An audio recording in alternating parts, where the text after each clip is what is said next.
मी ना आम्ही कधी 7 तारखेला आपली कारण पहिला तुम्ही रील कसं केलं आपल्यासोबत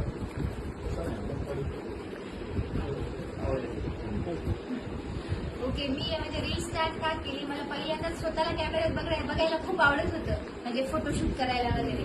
मग आता हे पुण्याचे वगैरे असे कंटेंट क्रिएटर बघितले, मी म्हटलं आपल्याकडे कोणी करणार नाही, मी सुरू केला. पहिला व्हिडिओ केला, पण त्याला म्हणजे खूप सगळे मला नावं ठेवू लागली की तुझ्या मुलीने व्हिडिओ टाकल्या म्हणजे बरं वाटते काय. मग घरून पण विरोध झाला, पण मी म्हणलं त्यांना काय करायचे, मी माझ्या घरचं काय मी करायला त्यांना काय करायचं. मग पुन्हा दुसरा केला. मग एक व्हिडिओ दोन बहिणीचा केला होता मी, छोटी बहीण मोठी बहीण दोघीमध्ये फरक कसा असते, छोटी कशी करते काय, ते व्हायरल झाला मिलियन मध्ये. मग तिथून मोटिवेशन भेटलं की हे एवढा सिम्पल असं व्हायरल झाला, आपण जर दिमाग लावून व्हिडिओ केला तर कुठल्या पुढे जाईल. आणि ते तसंच झालं. मग मी आत्याबाईचा व्हिडिओ केला, हिचा म्हणाला आत्याबाई 80 लाख व्ह्यू गेली, म्हणजे 80 लाख लोकांनी बघितलं. मग त्याच्यामुळे मला सगळ्यांनी नाव दिलं हिस्सा मागणारी आत्याबाई, नांदेडची आत्याबाई. कारण ती व्हिडिओ मध्ये म्हणते ना नांदेडची आत्याबाई आली म्हणून, डेंजर व्हिलन कॅरेक्टर. मग तिथून सुरू केलं मी की बाबा मग लोकांना ते एवढे फॉलो झाले, अचानकच माझे 10 दिवसात 15-20 हजार फॉलोअर झाले होते. मग कळाले की चला आता एक स्क्रिप्टेड, मग स्क्रिप्ट लिहायला सुरू केले, कॅरेक्टर घ्यायला सुरू केले, माझ्याच लाईफ मध्ये कॅरेक्टर घेतले. मग हळूहळू लोकांना